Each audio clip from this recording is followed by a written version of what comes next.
Alors, il y a quelques semaines en arrière, on parlait avec Olivier, puis je disais que j'avais un truc sur le cœur et que je voulais le partager avec lui. Et le Saint-Esprit, il a commencé à me travailler. Et moi, j'aime pas trop parler en public, avec beaucoup de monde. Ça. Mais quand c'est plus fort que moi, c'est. Vous savez, comme il est écrit dans la parole, quand c'est comme un feu qui vous brûle les os et faut que ça sorte. Faut que ça sorte. Ben là, j'étais exactement comme ça à ce moment-là.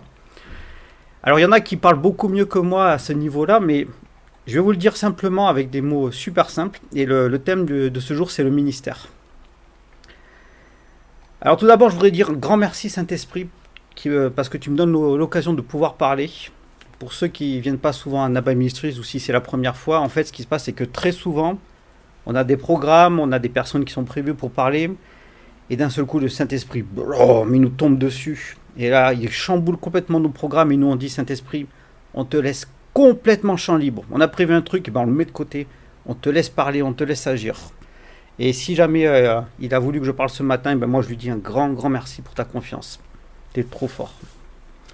Alors quand j'étais petit, que j'allais à l'église, en fait j'hallucinais complètement quand j'entendais des fois l'orateur parler en employant le mot ministère. Et moi je me dis toujours, mais pourquoi il parle du gouvernement français Je comprends pas moi. Et effectivement, quand on connaît l'origine du mot ministère, on comprend mieux ce que ça veut dire. Ministère, ça vient du latin ministère, et qui est dérivé du mot latin minus, qui veut dire inférieur à quelque chose. Alors parmi toutes les définitions exactes, ça veut dire un serviteur, un domestique, une personne qui est au service d'un maître, quelqu'un qui accomplit une mission pour le compte de quelqu'un d'autre, un membre de premier ordre d'un gouvernement, voilà, ben moi je m'étais arrêté là, ça fait partie du gouvernement des êtres humains, un agent intermédiaire qui agit pour une autorité et qui doit agir dans le milieu où il y a des personnes de petites conditions, ou alors un diplomate qui va à l'étranger et qui est un diplomate, un ambassadeur plénipotentiaire, donc qui agit, c'est-à-dire plénipotentiaire qui a les pleins pouvoirs presque équivalents au gouvernement qu'il représente. Si on prend Éphésiens chapitre 4 versets 11 à 15, il y a écrit « Et il a donné », donc on parle de Dieu, « Et il a donné les uns comme apôtres, les autres comme prophètes, les autres comme évangélistes, les autres comme pasteurs et docteurs. » On pourrait s'arrêter là, mais moi je vais lire jusqu'au verset 15. Il les a donnés pour le perfectionnement des saints en vue de l'œuvre du ministère et de l'édification du corps de Christ, jusqu'à ce que nous soyons tous parvenus à l'unité de la foi et de la connaissance du Fils de Dieu, à l'état d'homme fait, à la mesure de la stature parfaite de Christ, afin que nous ne soyons plus des enfants, des petits-enfants, flottant et emportés à tout vent de doctrine par la tromperie des hommes, par leur ruse dans les moyens de séduction, mais que professant la vérité dans la charité, nous croissions à tous égards en celui qui est le chef, le Christ. Donc tout ça, ça veut dire qu'en résumé, les personnes qui sont appelées dans le ministère, ce sont des serviteurs qui accomplissent des tâches pour le compte de Dieu. Une personne ayant un ministère a un rôle semblable à un papa ou une maman, ou un grand frère et une grande sœur, qui vont prendre des gens autour d'eux, mais qui ne vont pas se mettre au-dessus de eux, qui vont se mettre en dessous d'eux. C'est là la différence. Ils vont être vraiment en condition inférieure à l'autre en disant « Mais comment je peux te servir ? Comment je peux t'aider ? Qu'est-ce que je peux t'apporter ? Parce que je suis là pour ça, je suis ton serviteur, je suis ta servante. » Donc on va tout de suite par tordre le cou à une fausse croyance. Voilà, j'ai tordu le cou. La fausse croyance, c'est qu'il y a beaucoup de chrétiens qui se sentent comme des croyants de seconde classe quand on les compare aux personnes qui sont déjà dans le ministère ou qui sont dans le ministère à plein temps. Alors, je vous le dis, ça c'est un truc qu'on a hérité depuis des siècles et des siècles et des siècles de catholicisme avec la méritocratie. C'est plus je fais, plus je mérite. Voilà. Donc je suis dans le ministère, donc ça veut dire que je mérite mieux que vous. Non. S'il y a des personnes que vous connaissez qui pensent ça, mais dites-leur tout de suite que cette idée, ils la prennent, ils la jettent à la poubelle et que plus jamais ils en parlent. La méritocratie, ça ne marche pas avec le royaume de Dieu. C'est pas vrai. Et ceux qui sont dans le ministère et qui sont déjà dans le ministère, ils savent très bien de quoi je parle. Alors, Quelle que soit leur occupation, les chrétiens qui sont donc convertis, vraiment convertis, et qui ont un emploi séculier, et qui vivent comme monsieur et madame tout le monde, hein, faut pas qu'ils se sentent coupables en se disant « mais j'en fais pas assez, mais je suis pas assez engagé, etc. » Non, non, non, non. Chacun a un domaine, un lieu, a une fonction que Dieu va lui donner qui lui est propre, et il ne faut pas se comparer avec les autres. Ça, c'est un truc qui va provoquer des catastrophes dans les vies des gens. Donc, chacun d'entre nous, quelle que soit notre fonction, notre âge, notre emploi, etc., on a chacun d'entre nous une mission, un appel personnel. Et après, il y a 5 ministères, donc 5 serviteurs, types de serviteurs qui sont différents. Romains chapitre 8, 28 dit « Nous savons du reste que toute chose concourt au bien de ceux qui aiment Dieu, de ceux qui sont appelés selon son dessein. » Donc Dieu, il a un grand plan. Et s'il a mis des gens à part pour réaliser ce plan, ça ne veut pas dire qu'ils sont mieux. Ça veut dire qu'ils vont avoir au contraire plus de choses à faire. Et même très souvent, là je parle pour ceux qui sont dans le ministère, plus de problèmes que la moyenne. Chaque serviteur ou servante de Dieu qui est appelé est équipé de dons qui leur sont propres. Et ces dons, c'est quoi? C'est comme des outils que Dieu leur donne et qui va leur dire, voilà, je vous donne un outil et vous l'utilisez pour mon service. 1 Corinthiens 12, versets 4 à 7. Il y a diversité de dons, mais le même esprit. Diversité de ministères, mais le même Seigneur. Diversité d'opérations, mais le même Dieu qui opère tout en tous. Or, à chacun, la manifestation de l'esprit est donnée pour l'utilité commune et pas pour se servir soi-même ou se mettre en avant. Et tout de suite après, le verset 8, il dit jusqu'au verset 11, « En effet, à l'un est donné par l'esprit une parole de sagesse, à un autre une parole de connaissance, selon le même esprit, à un autre la foi par le même esprit, à un autre le don de guérison par le même esprit, ça revient souvent par le même esprit, à un autre le don d'opérer des miracles, à un autre la prophétie, à un autre le discernement des esprits, à un autre la diversité des langues, à un autre l'interprétation des langues. Un seul et même esprit opère donc au travers de toutes ces choses, le Saint-Esprit, et c'est lui qui les distribue en particulier comme il le souhaite pour que le plan de Dieu s'accomplisse. Alors il y en a plein qui vont me dire, d'accord, ok, mais est-ce que moi j'ai un outil? Et si oui, comment on pourrait les avoir, ces outils, après tout? Hébreux, chapitre 2, 4 le dit, Dieu, appuyant leur témoignage par des signes, des prodiges et divers miracles, et par le don du Saint-Esprit qu'il a distribué selon sa volonté. Donc, il ne faut pas confondre le don, qui est un outil, avec l'appel, c'est-à-dire une mise à part complète que Dieu fait avec la personne. Le don, c'est un outil que Dieu nous donne, mais ça ne veut pas dire automatiquement qu'on est dans un ministère. On peut avoir des outils, c'est très bien, mais tout le reste, voilà, ça s'arrête là. Ça ne veut pas dire que moi, je suis plus que les autres. Les personnes appelées au ministère sont des personnes qui ne sont pas meilleures que les autres ou qui ont eu plus de mérite pour y être. Ce ne sont pas non plus des personnes qui ont travaillé beaucoup plus dur pour recevoir un appel particulier. Ce ne sont pas non plus des personnes qui doivent être mises sur un piédestal par les autres croyants. Ce sont juste des personnes qui ont été mises à part volontairement par Dieu, dont la vie va être radicalement différente des autres personnes qui ont des vies normales. Et je le répète encore, il ne faut surtout pas se comparer les uns les autres. À cause de cette mise à part, ce sont des personnes qui vont avoir, comme je l'ai dit tout à l'heure, une montagne d'ennuis supplémentaires par rapport aux autres personnes. Mais Dieu va les équiper d'outils, donc de dons, qui vont les aider à supporter tout ça. Quelqu'un qui n'est pas appelé au ministère ne va pas pouvoir supporter tout ce qui va lui arriver parce qu'il n'aura pas les outils nécessaires pour être vraiment appelé à ça, ni avoir la sagesse de gérer certaines situations. Un véritable ministère ne cherche pas à annoncer partout son titre en disant qu'il est apôtre, qu'il est prophète, etc. Parce que lui, il sait déjà qui il est en Christ. Et il n'a pas du tout besoin d'avoir de sa reconnaissance comme ça.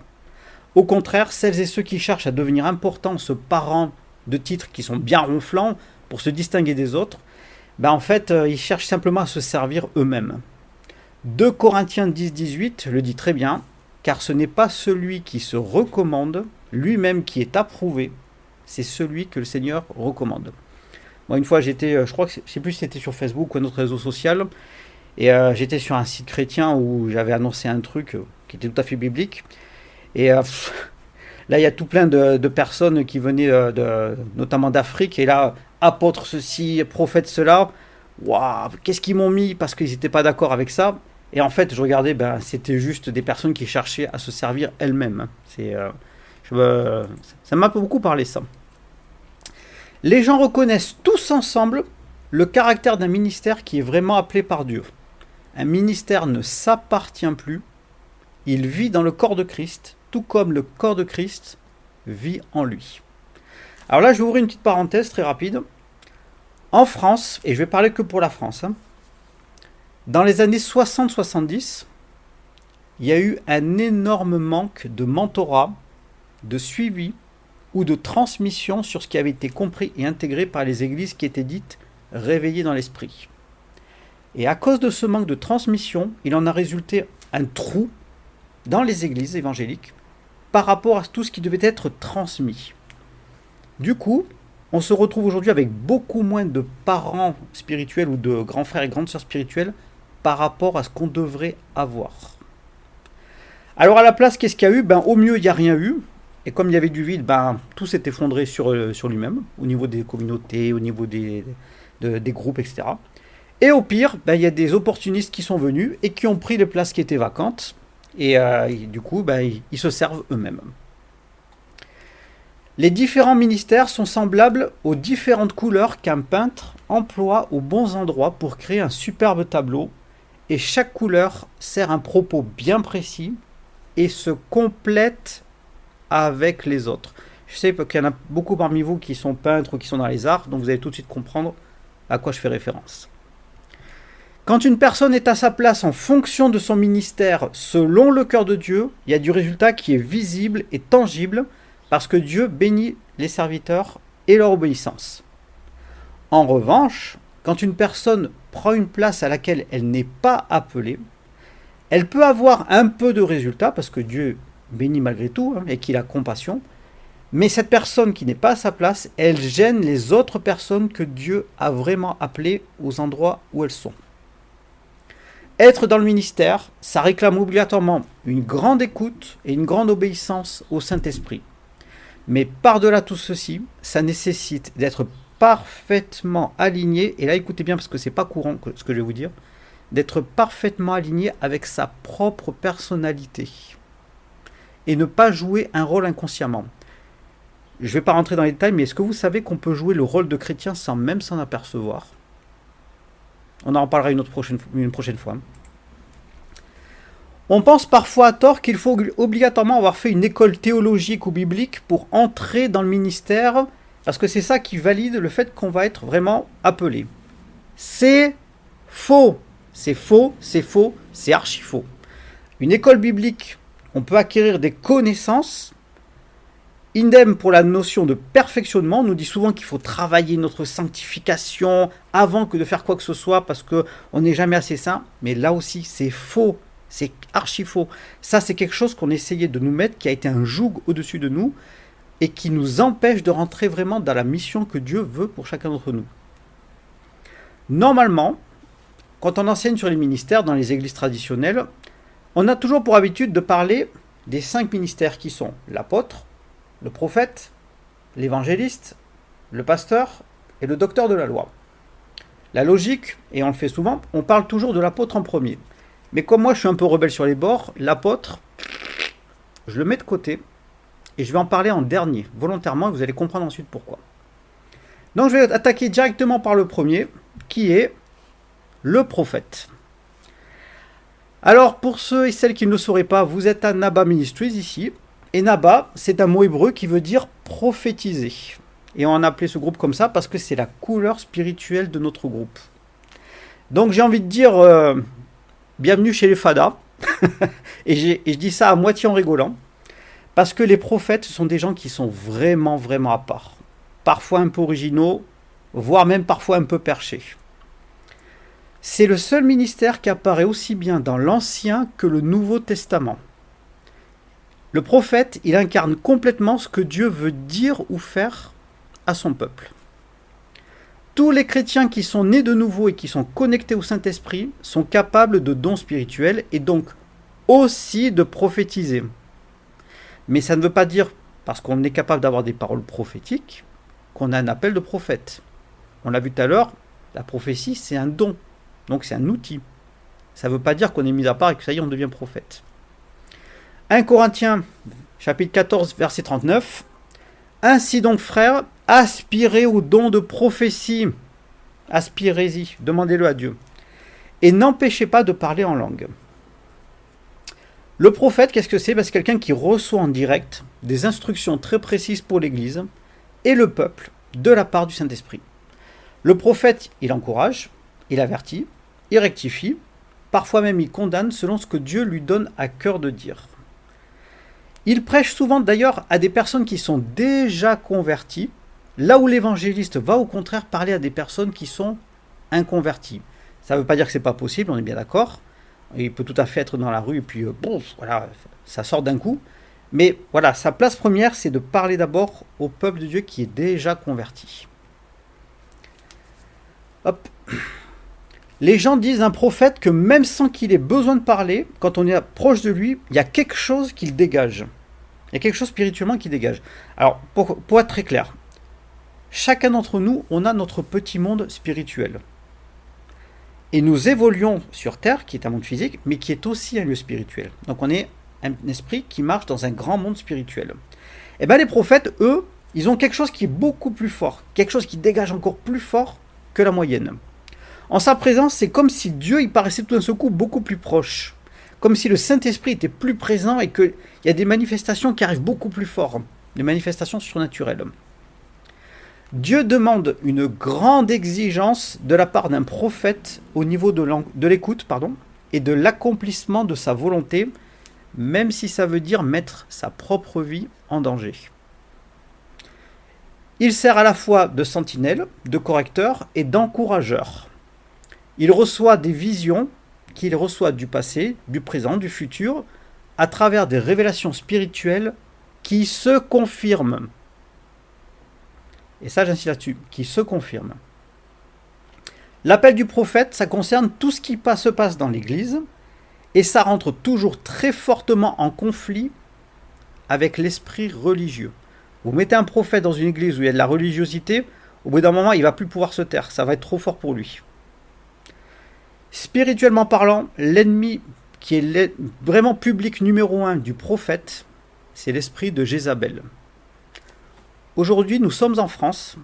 La France, il faut savoir que c'est le 2e pays au monde qui a un appel prophétique ultra balèze. Moi, pendant très longtemps, j'ai pensé que c'était les États-Unis qui étaient le pays le plus prophétique au monde après Israël, parce qu'il y a pléthore de prophètes chez eux qui reçoivent des trucs en masse. Mais dans l'appel premier, c'était la France, et c'est toujours la France. L'Allemagne, par exemple, c'est plus apostolique. Voilà. Nous, la France, les Français, nous sommes un pays qui est profondément prophétique. Et l'esprit de Jézabel essaye de faire taire l'esprit prophétique depuis très longtemps sur la France. Elle y est arrivée plusieurs fois, mais à chaque fois, l'esprit de Dieu n'a pas permis que ça soit définitif. Alors pour chaque on va dire, fonction, chaque ministère, il y a des points forts et il y a des points faibles. Alors comment ça se fait ? Les points forts, c'est toujours des points forts qui viennent de la part de Dieu. Mais les points faibles, dans le ministère, ça vient toujours à cause des hommes. Alors si je prends le prophète, par exemple, les points forts, c'est que ce sont des visionnaires. Ils servent de boussole dans l'église pour savoir qu'est-ce qu'il faut faire ou pas faire. Ils servent à rectifier, corriger, encourager, ça j'ai déjà dit. Ils détestent viscéralement ce qui entre en conflit avec le Saint-Esprit et notamment la religiosité ou l'esprit de Jézabel. Ils donnent une direction de la part de Dieu qu'ils partagent ensuite avec un apôtre.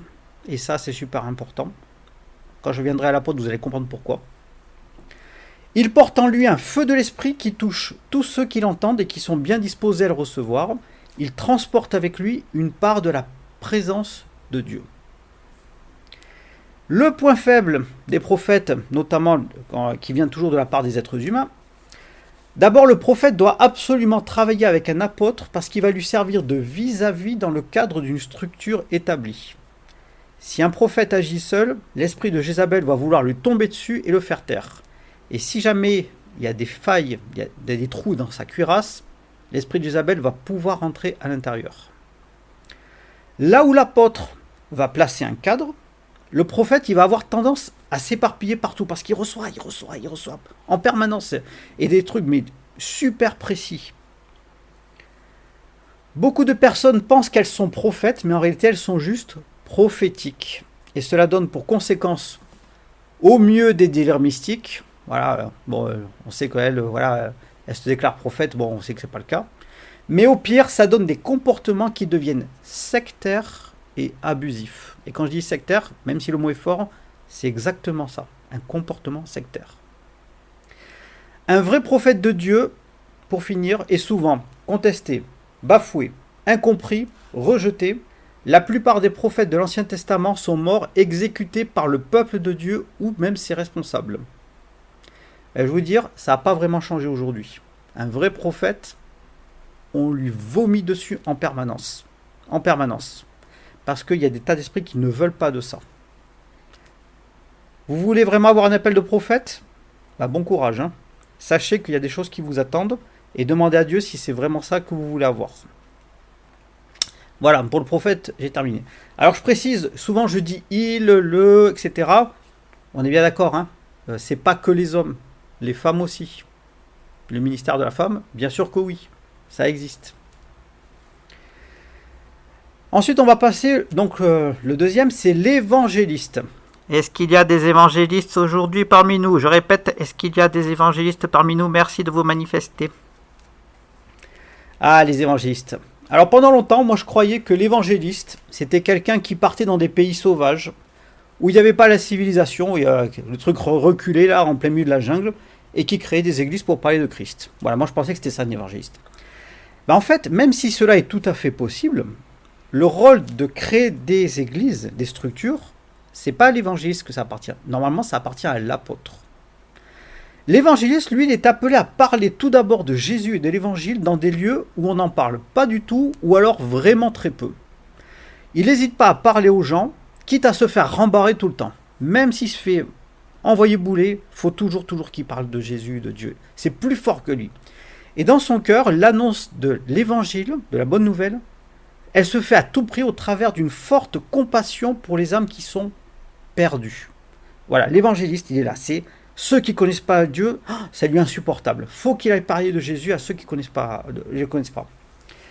Le vrai évangéliste est tellement convaincant par sa sincérité qu'il n'a pas besoin d'être un commercial pour vendre à tout prix ses croyances auprès du public.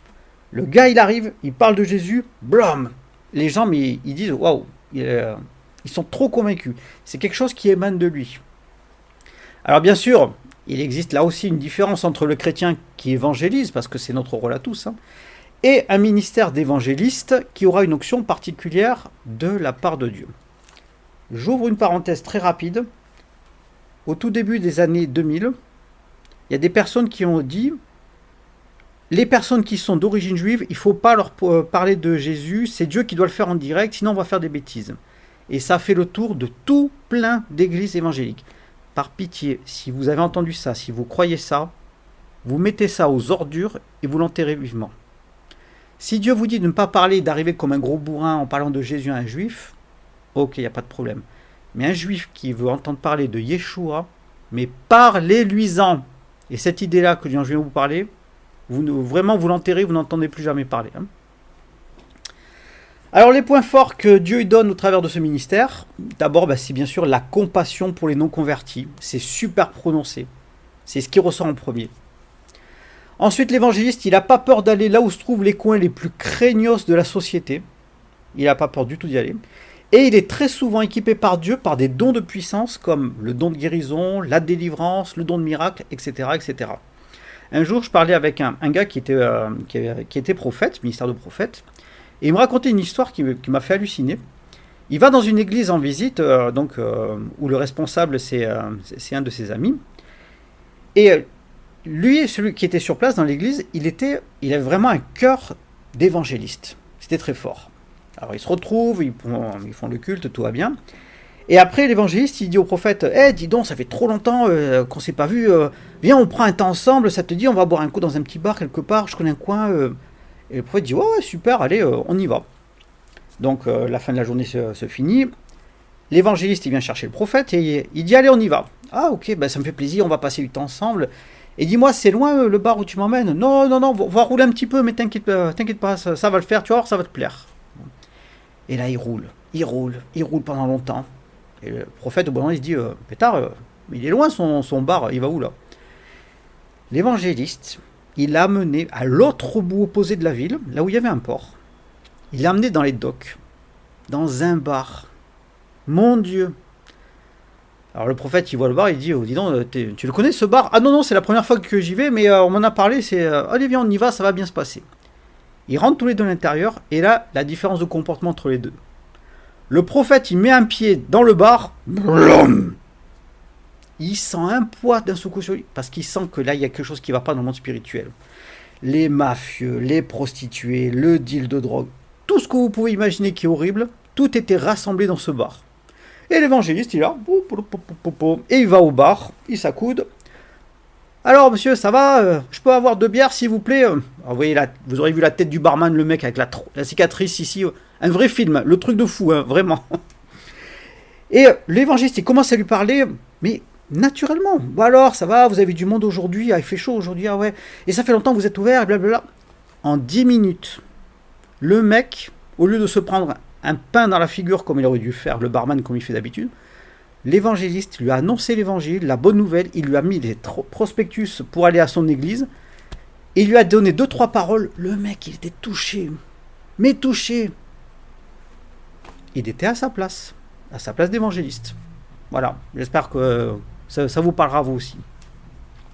Point faible que les évangélistes ils ont, qui vient toujours des êtres humains. Alors le premier qui est très courant, à cause du système ecclésial traditionnel qu'on a chez nous les églises évangéliques, on a souvent demandé à des personnes qui avaient un bagage théologique et un bon contact avec les gens en général de devenir pasteurs dans une assemblée. Résultat des courses, ces personnes qui sont normalement des évangélistes et qui sont censées être dans la rue, elles se retrouvent enfermées dans 4 murs. Du coup, ces personnes ne remplissent qu'une petite partie des missions que Dieu leur a confiées. Un évangéliste peut bien sûr faire partie ou avoir des responsabilités dans une église, bien sûr, mais il ne doit pas se faire enfermer comme si c'était un pasteur. Je connais plein de pasteurs qui ne devraient pas être des pasteurs. Ce n'est pas leur fonction. L'évangéliste va amener plein de monde à Christ, mais il peut parfois avoir du mal à structurer tout ce qui va suivre tout de suite après la conversion des personnes.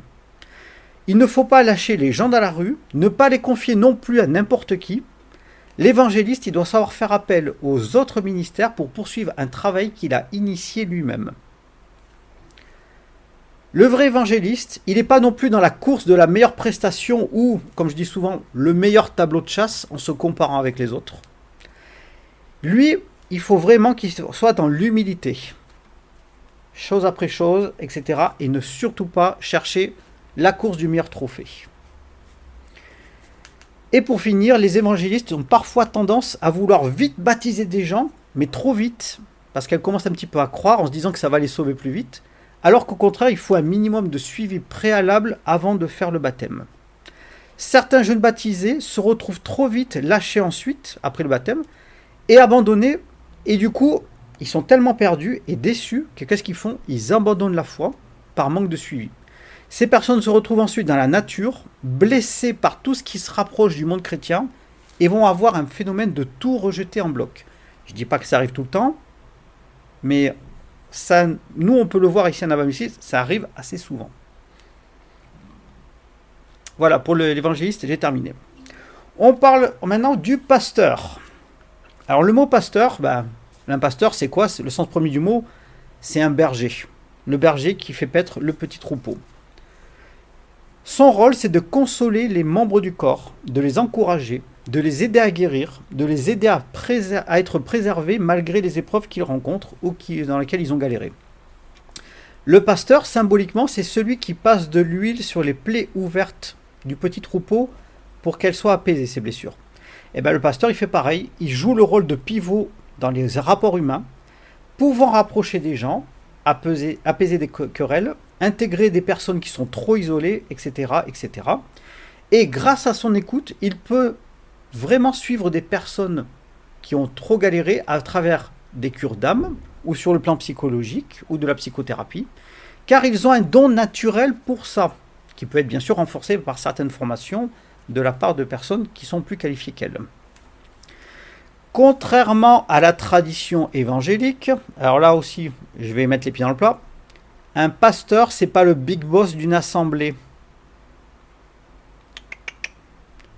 Ce rôle de faire tourner une église et de faire en sorte que ça marche bien, c'est pas le rôle du pasteur. Ça revient normalement aux anciens, aux diacres et aux évêques. Si vous êtes dans une église où il y a un système pyramidal avec un pasteur qui est au-dessus et qui est le big boss, il y a un souci. Et il y en a beaucoup. On pense souvent qu'un pasteur est affilié à une seule assemblée et qu'il doit y rester. C'est faux. C'est faux, c'est faux, c'est faux. Un pasteur, bien sûr, est affilié de cœur à sa propre église. Et il reste dans une assemblée le temps que Dieu lui fixe. Mais il doit aussi visiter d'autres assemblées autour de lui selon ce que Dieu lui met à cœur, y compris ça doit être en dehors de sa propre confédération. Et c'est là où les anciens, les diacres et les évêques, va falloir qu'ils aient vraiment du discernement, parce que quelqu'un qui vient de l'extérieur, en général, on lui dit « t'es gentil, tu restes dans ton coin, on verra bien ». Ouais, mais s'ils n'ont pas le discernement pour reconnaître que le pasteur, il vient et qu'il est envoyé par Dieu, c'est un problème. Alors là, je vais vous donner un petit témoignage rapide. Une fois, j'ai fait une formation qui a duré 2-3 mois, et à la fin de ces 2-3 mois de formation, donc on touchait à tous les domaines, c'était vraiment un endroit où il y avait vraiment le réveil de l'esprit, etc. Les responsables, ils nous recevaient tous un par un pour nous dire « Ok, ben écoute, on va voir un petit peu qu'est-ce que vous avez retiré de tous ces enseignements, où est-ce que vous en êtes dans votre marche de l'esprit, etc. » Et moi, j'avais aucune idée, mais vraiment aucune idée de où j'en étais. J'avais vécu des trucs de fou, mais je ne savais pas du tout où j'en étais. Vraiment. Donc mon tour passe, je suis en face des responsables, on discute, ouais, on a vu que tu as vécu des trucs, c'est génial, ouais. Mais du coup, qu'est-ce que Dieu il te dit à toi? Et là, je dis, bah écoute, je vais être franc avec toi, j'en sais strictement rien, vraiment. Je ne sais même pas si je dois être pasteur ou pas. Et là, la personne en face de moi, elle me fait, mais pasteur, l'appel ou la fonction?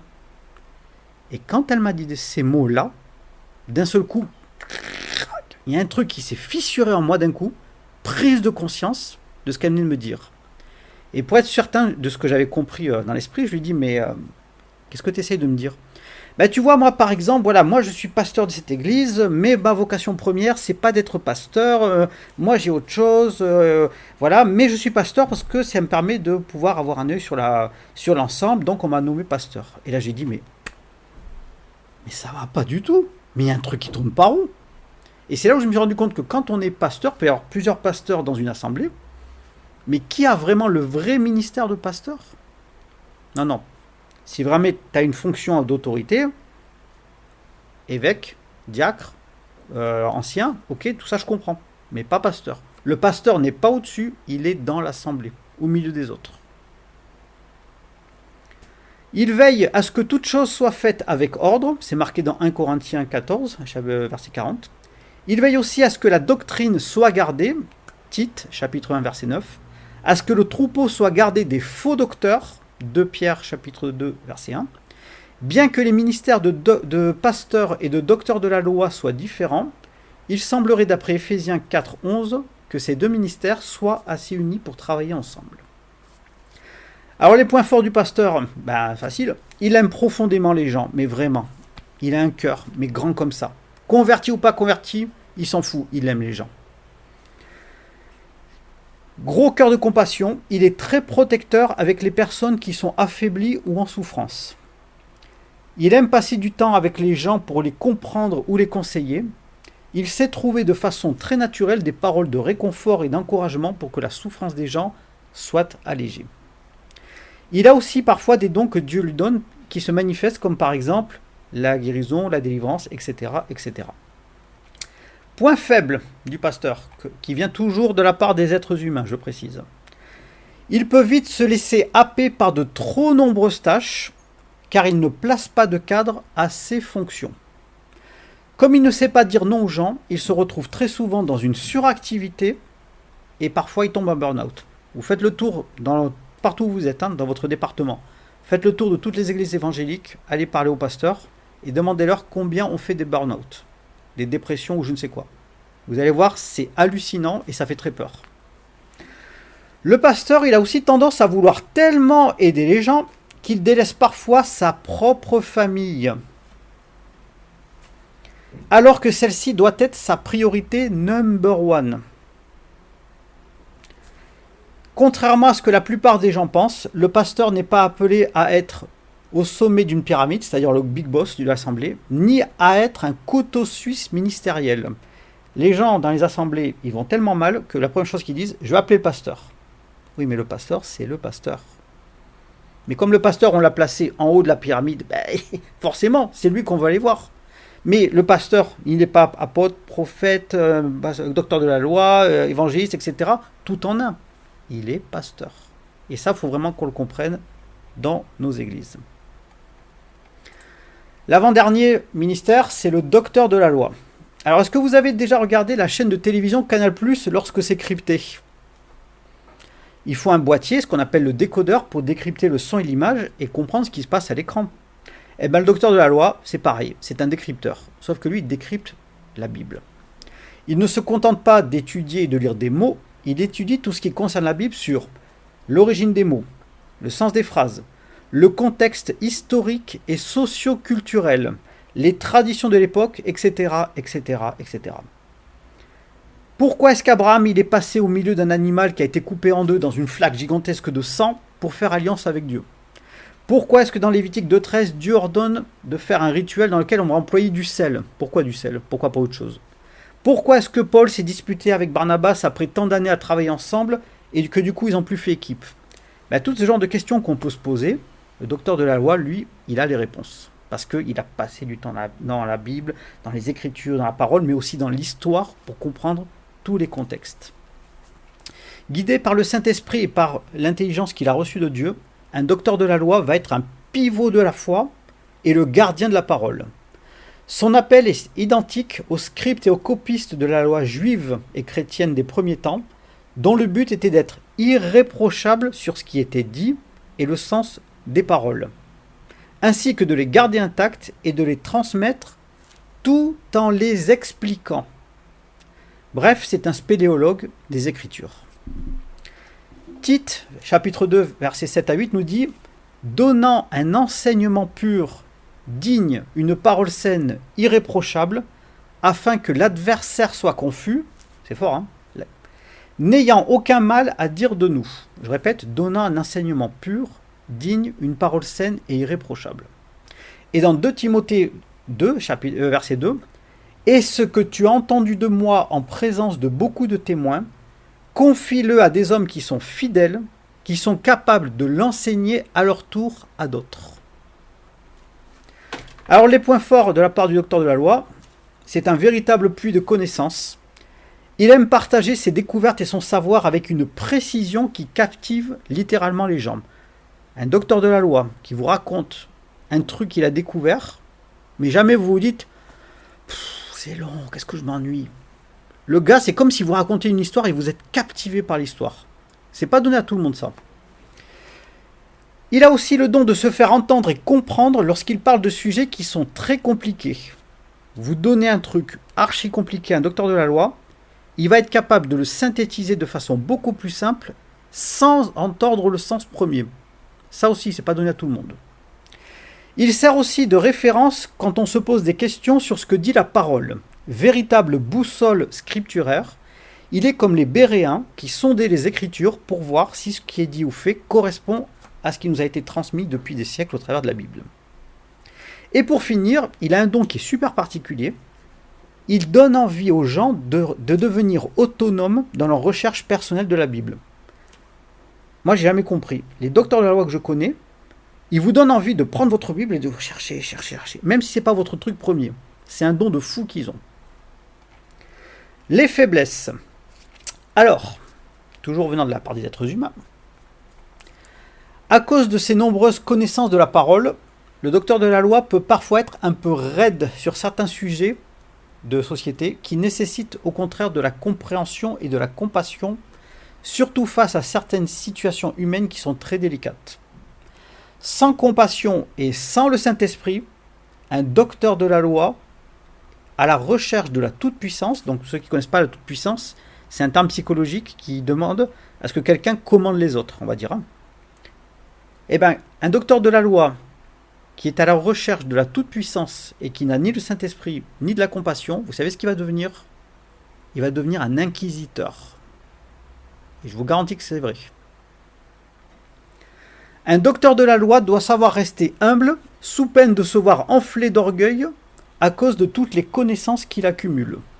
Avoir fait des écoles bibliques, je l'ai déjà dit, ça peut aider à avoir plein de connaissances, mais en aucun cas cela ne fait de lui automatiquement une personne, ni un ministère choisi par Dieu pour enseigner la parole. Ça ne valide pas ce que le Saint-Esprit pourrait dire, d'accord? C'est le Saint-Esprit qui a le dernier mot. La place d'un docteur de la loi ne doit jamais être celle d'un pasteur, donc je parle du pasteur ministère, sous peine de voir des catastrophes se produire. Les pasteurs et les docteurs sont certes faits pour travailler ensemble, mais surtout pas d'interchanger leurs fonctions et leurs appels. Chacun sa place. Beaucoup de chrétiens religieux sont malheureusement encore adeptes du solo scriptura, qui veut dire les écritures seules. Mais ils le sont de façon si extrême qu'ils n'écoutent plus le Saint-Esprit parler. Ils s'écoutent eux-mêmes. Cela crée alors un système religieux rigide et intransigeant qui mène à une religiosité mortelle. Dans les commandements juifs, il y a 613 commandements au total. Il n'y a jamais aucun juif qui a réussi à suivre parfaitement toute sa vie les 613 commandements. C'est strictement impossible. Dans ces 613 commandements, il y a 365 « tu ne feras pas ceci »,« tu ne feras pas cela », etc. Ça veut dire un par jour. Et il y a 248 « tu feras, tu feras, tu feras ». Eh bien, je peux vous dire que le docteur de la loi, il faut vraiment qu'il comprenne que aucun d'entre nous, on ne peut suivre toute notre vie strictement, parfaitement, la loi. C'est impossible. Et c'est pour ça que Jésus est venu. La loi est impossible à vivre, mais Jésus, il est venu pour qu'on soit sauvé malgré ça. Et pour finir, un docteur de la loi qui est à la recherche de la toute-puissance aura autour de lui des personnes qui vont être formatées exactement comme lui, avec le même mode de fonctionnement. Et il va être entouré de personnes qui vont être des petits chefaillons, c'est-à-dire qui vont être à la recherche de l'approbation du pasteur, enfin pasteur pour docteur de la loi, et qui vont être même pires que lui, et qui vont être encore pire inquisiteurs que lui-même auprès de ceux qui s'approchent de lui. Du coup, ça donne l'impression d'avoir un club très sélect de chrétiens qui exige qu'on soit formé et formaté même à notre tour pour être accepté dans ce petit cercle privé. Et pourtant, 2 Corinthiens 3,6 nous dit « La lettre tue, mais l'esprit vivifie ». On va finir par celui qui devait être le premier, l'apôtre. Apôtre, ça veut dire messager, quelqu'un qui est envoyé. La Bible nous dit que le tout premier apôtre, le number one, c'est Jésus. Hébreux 3.1 nous dit « Considérez l'apôtre et le souverain sacrificateur de la foi que nous professons ». Alors moi, pendant très longtemps, vous me disiez « C'est quoi un apôtre ?» Aucune idée, je comprends rien, je sais pas. L'apôtre, il est motivé par une chose, l'établissement du royaume de Dieu.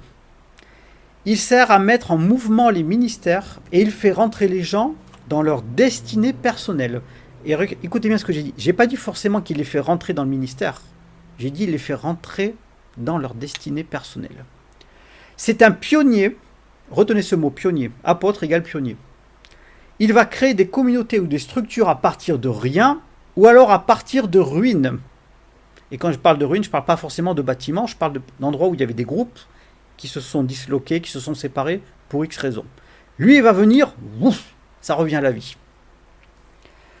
Les œuvres et les communautés que l'apôtre crée deviennent autonomes dans le temps et ne disparaissent pas non plus avec le temps qui passe. Ça, c'est un signe qu'on sait que c'est un apôtre qui était là. Il ne se contente pas de s'occuper de ses propres communautés, mais il aide aussi les assemblées déjà existantes quand elles lui demandent de l'aide. L'une des plus grandes caractéristiques d'un apôtre, c'est son humilité. Le mec, il se met jamais en avant, au contraire, il est toujours en retrait, toujours en retrait. L'apôtre Paul représente souvent le summum de ce que doit être un apôtre dans la Bible. Un apôtre, en fait, il a une vision du royaume de Dieu qui est beaucoup plus large que celle des autres ministères. Il arrive à saisir des nuances que les autres ne discernent pas forcément pour l'expansion du royaume de Dieu.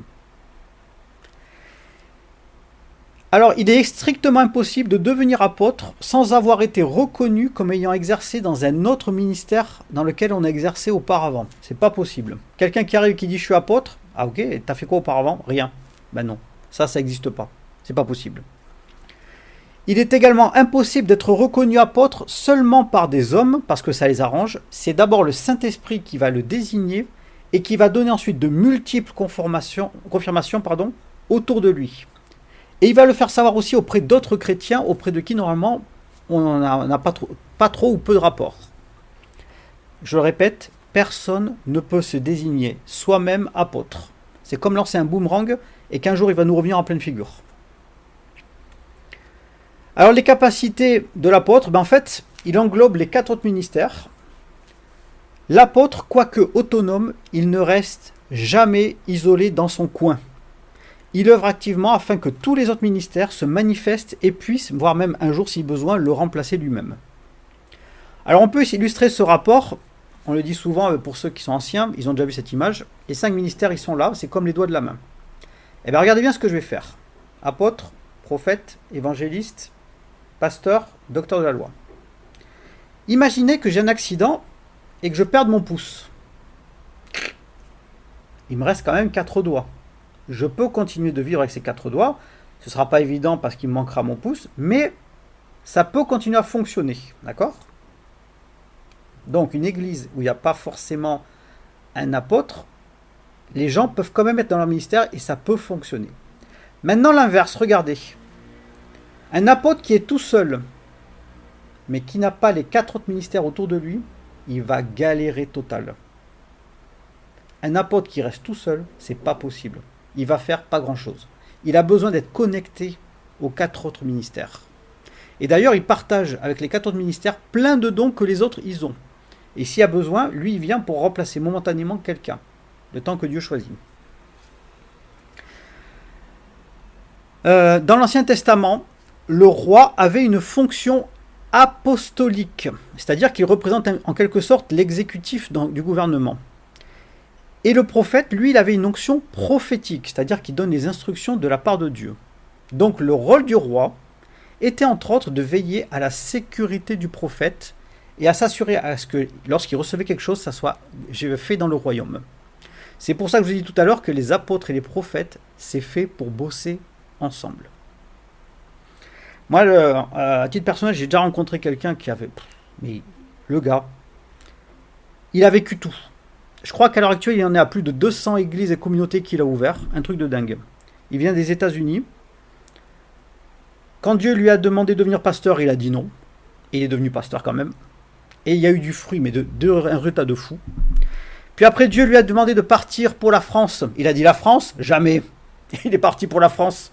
Il est devenu évangéliste. Il a converti je ne sais pas combien de personnes. Puis un jour, le Saint-Esprit lui parle et dit « Maintenant, je vais te donner le don de prophétie, tu vas devenir prophète là où tu es pour l'instant. » Il a commencé à donner des paroles alors qu'avant, il n'en donnait presque jamais. Bla bla bla bla. Une précision terrifiante. Et la dernière fois que je l'ai vu, on rigolait parce que il était déjà considéré par apôtre avec tout ce qu'il avait ouvert comme église. Il a été reconnu par les autres.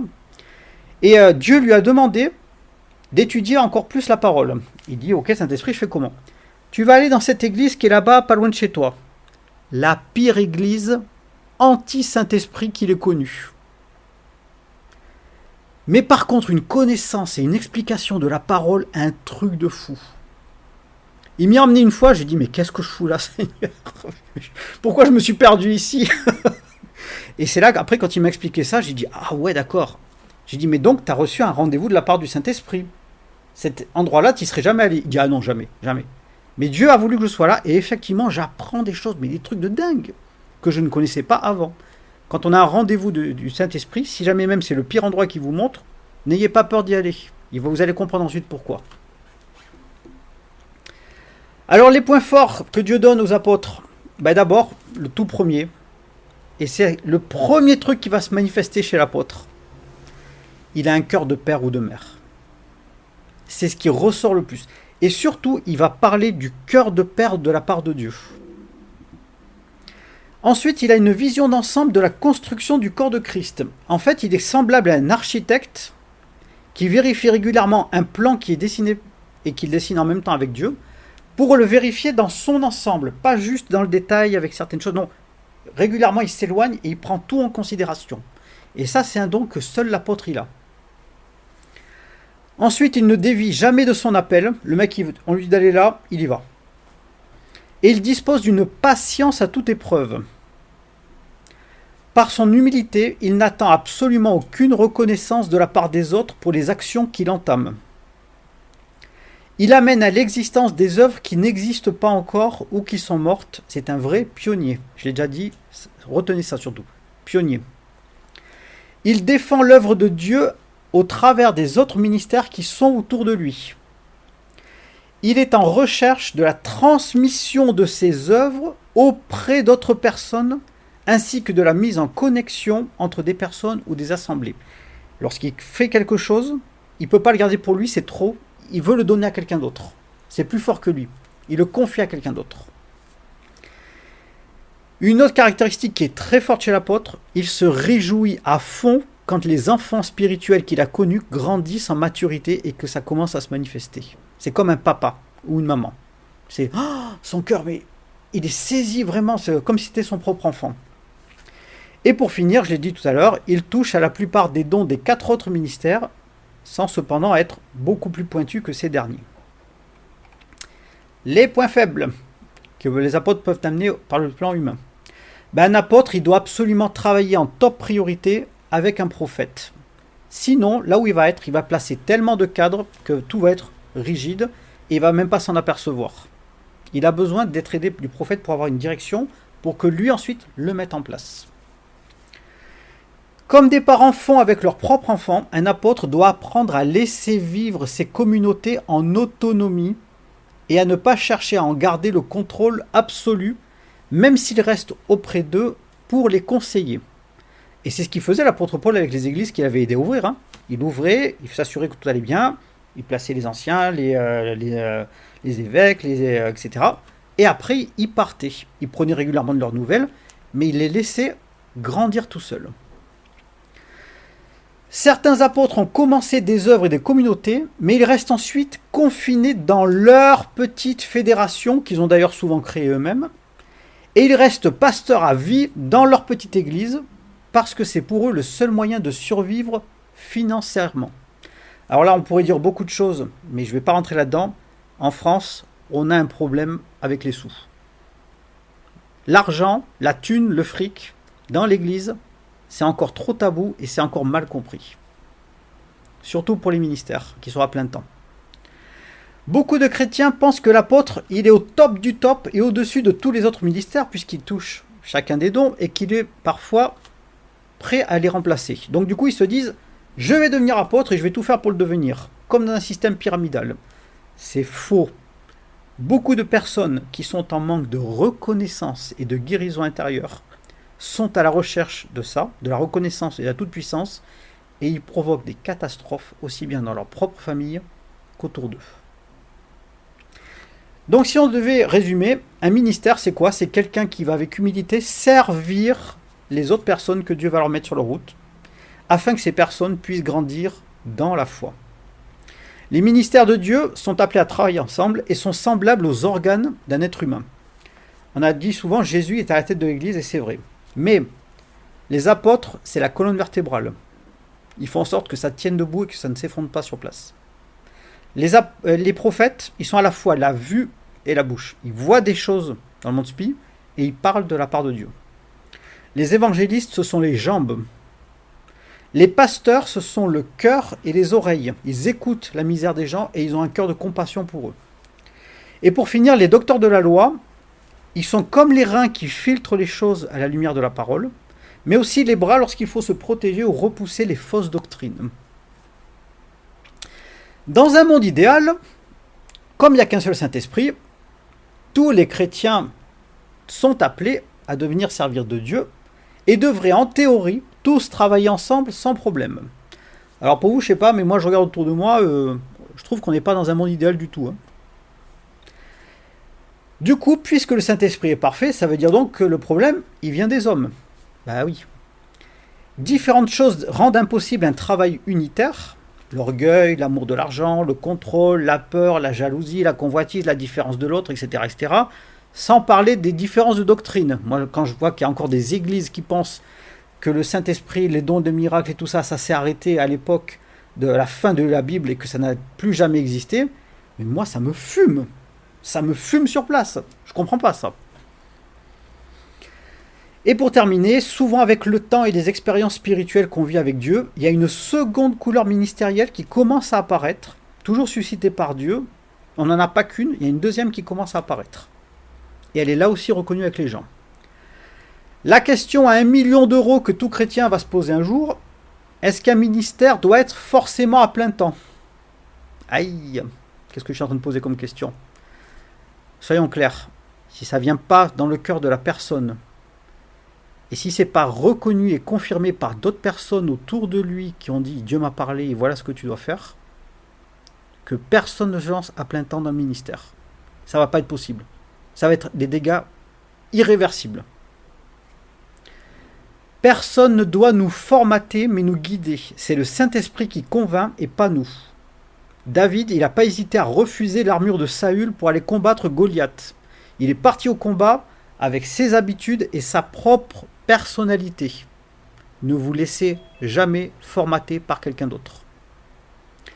Et important, pour finir, et je vais rejoindre ce qu'a dit Olivier au début, pour être un ministère efficace dans le temps, on peut être appelé, on peut être déjà dans le ministère, mais il est vivement conseillé de rester soi-même et de guérir identitairement parlant, parce qu'il y a un risque de jouer un rôle de chrétien sans s'en rendre compte et de crouler sous la tâche malgré nos meilleurs efforts et un appel pourtant incontestable. Une personne qui rentre ou qui est déjà dans le ministère alors qu'elle n'a pas travaillé sa prise de conscience qu'elle est fils ou fille de Dieu avant tout le reste, elle va être dans le faire et pas trop dans l'être. Or Dieu, ce qu'il demande, c'est qu'on incarne quelque chose, que ça soit gravé en nous et que ça vienne naturellement. Il y a beaucoup de chrétiens qui ne sont pas conscients qu'ils sont dans le faire, le faire, le faire. Et c'est là où il y a beaucoup de problèmes qui peuvent arriver. Et si on ajoute à cela que ces personnes n'ont pas non plus vécu leur propre délivrance générationnelle, etc., elles vont faire des catastrophes et elles vont devenir des bombes à retardement qui vont exploser tôt ou tard, leur faisant des dégâts à elles-mêmes, mais aussi tout autour d'elles. Donc j'ai fini avec les 5 principaux ministères. Alors il y a bien sûr les 3 autres ministères dont on peut parler, les anciens, les évêques et les diacres, mais je ne vais pas en parler exprès. Pourquoi? Parce que ces 3 ministères-là, ce sont des hommes qui les choisissent, ou ce sont même des personnes qui peuvent dire écoute, est-ce que je peux accéder à cette fonction parce que je sens que Dieu m'y appelle. Mais ce ne sont pas des personnes qui sont prisées, mises à part par le Saint-Esprit. C'est différent encore. Ça n'enlève rien du tout à leur fonction, d'accord? Mais vraiment, vraiment, vraiment, c'est différent. Les 5 ministères, ce sont ceux qui sont reconnus. Voilà, j'ai terminé. J'ai essayé de ne pas être trop long parce qu'il y avait beaucoup, beaucoup à dire. J'espère surtout que vous avez appris quelque chose ou que vous avez réalisé quelque chose parce que lorsque moi je prêche ou que je donne un message, j'ai pas envie de vous apporter que de la connaissance. Moi, je veux qu'il y ait quelque chose d'autre qui se passe dans votre vie. Et pendant un moment, j'ai dit à Dieu, quand j'ai préparé ce message, je fais « Ah Seigneur, je te vois arriver à des kilomètres là. Tu veux que je parle de ça, c'est qu'il y a quelque chose qui se prépare dans l'esprit. Je ne sais pas où on va. Je ne sais pas ce qui se prépare. Mais depuis des mois et des mois, là-bas, tous les anciens, vous pouvez le confirmer, on a reçu que le mois de septembre, il allait se passer quelque chose. Alors vous allez me dire, oui, mais c'est parce que ça colle avec le calendrier juif, il y a Rosh Hashanah, c'est aussi parce qu'il y a des choses dans le monde spirituel qui vont se passer. Je ne sais pas comment ça va se manifester, ni pourquoi, mais je sais que ça va arriver et que ça ne va pas être joyeux. c'est le moment, si vous devez retenir qu'une seule chose là, où je vous le dis, c'est le moment pour ceux qui sont connectés avec le Saint-Esprit de connecter ensemble et de bosser ensemble. J'ai pas dit qu'on fusionne, qu'on interchange nos fonctions, qu'on fasse des super groupes, etc. Non, je dis c'est le moment pour que ce qu'il y a en nous, ça connecte et qu'on puisse travailler ensemble. Moi, je ne connais pas des choses dans la parole, par exemple, je vais aller voir quelqu'un, je sais qu'il va pouvoir m'aider. Et je sais qu'il va avoir plaisir de m'enseigner pour que je sois grandi. Quelqu'un vient me voir pour quelque chose, ben voilà, je sais que je vais pouvoir lui apporter quelque chose, je vais le faire. Et je sais ce matin, ou le soir, ça dépend comment vous êtes, hein, que ce soir ou ce matin, là où vous êtes, il y a des ministères en puissance qui sont en préparation et que Dieu veut appeler. Posez-vous déjà la question, est-ce qu'il y a déjà des dons qui se sont manifestés parmi vous? Est-ce que ce sont juste des outils ou est-ce que ça veut dire que vous êtes prêts à être mis à part par le Saint-Esprit? Est-ce que ceux qui sont déjà dans le ministère, Dieu il n'essaye pas de prendre comme un cric et à vous soulever pour vous dire « je vais t'élever encore plus ». On va bosser ensemble ce qu'il y a à l'intérieur de toi, on va dégager ce qu'il y a à dégager, on va te faire vivre les délivrances que tu as besoin de délivrances, les guérisons psychologiques ou émotionnelles dont tu as besoin, et je veux t'élever encore plus haut. Si ces paroles résonnent autour de vous, est-ce que vous êtes d'accord pour qu'on prie tous ensemble là-dessus? Ben moi, je vais prier pour ça. Saint-Esprit. Saint-Esprit. Saint-Esprit, avant d'être des ministères, on est tes enfants. Nous sommes tes fils et tes filles. Là où on en est, Seigneur, dans notre marche, qu'on soit déjà bien avancé au niveau de la foi, ou alors qu'on soit jeune converti. Seigneur, là où on en est, tu descends sur nous. Tu envoies ton feu, Seigneur. Tu envoies ton feu pour que chacun d'entre nous, nous puissions réaliser où nous en sommes et que tu places sur notre chemin des personnes qui vont nous aider à grandir, à guérir, à grandir dans nos dons, dans notre appel, chacun où on en soit. Et que si on a besoin d'être mis à part, que tu nous donnes vraiment les outils et le caractère pour pouvoir supporter ça, Seigneur. Seigneur, je te demande vraiment que là où il y a des personnes qui ont des dons prophétiques, que ça se manifeste encore plus ici à Naba Ministries. Que s'il y a des personnes qui sont appelées à faire grandir ton œuvre au travers de l'œuvre apostolique, que ça se manifeste encore plus. Que ceux qui ont un cœur de compassion avec le pasteur et le pastorat, ça grandisse encore plus leur cœur, Seigneur, que ça déborde partout. Que ceux qui sont appelés à compulser la loi pour pouvoir encore plus comprendre les Écritures et l'expliquer aux autres, ben, tu le donnes, Père éternel. Et que ceux qui sont appelés à être dans la rue pour avoir du résultat et toucher encore plus de personnes, qui est du résultat tangible, que leur prière pour les guérisons, les miracles, tout ça, ça soit manifesté encore plus fort.